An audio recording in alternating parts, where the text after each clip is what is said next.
اكتر المشاكل اللي بشوفها مع الكابلز استخدام المنطق في الجواز، في الحوار تحديدا. الجواز اصلا علاقه مش مبنيه على المنطق يا جدعان. مش من المنطق ان انت تعيش مع واحد وشك في وشه العمر كله، تخلف منه عيال وتصرف عليه وانت ما تعرفوش، صح؟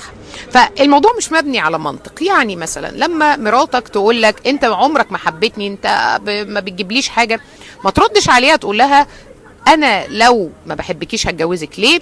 ده انا بخلص لك، انا اليوم الفلاني عملت وسويت. انت كده بترد بالمنطق، انت كده بتصعب الامور على نفسك.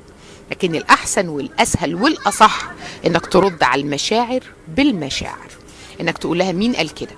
ده انا بحبك جدا، انت لو شفتي قلبي مش هتلاقي غيرك فيه، انت كلامك ده ضايقني.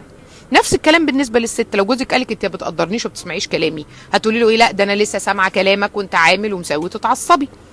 لكن لما تتكلمي بالمشاعر تردي عليه تقولي له وانا لو ما احترمتكش هحترم مين؟ لا لا لا لا لا، اللي انت بتقوله ده كلام، لا اسكت بقى، ما تكملش في الكلام ده، لان انت مش عارف احترامك جوايا قد ايه.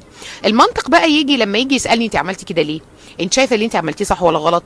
ايه رايك في الموقف الفلاني؟ هنا بقى ممكن اقول حاجات بالمنطق، بس جس وات بقى، ان انا برضو في الاخر لازم اقول شويه مشاعر، لازم اقول له في الاخر وانا برضو بحبك، او انا برضو بقدرك، او انا محظوظه ان انت جوزي.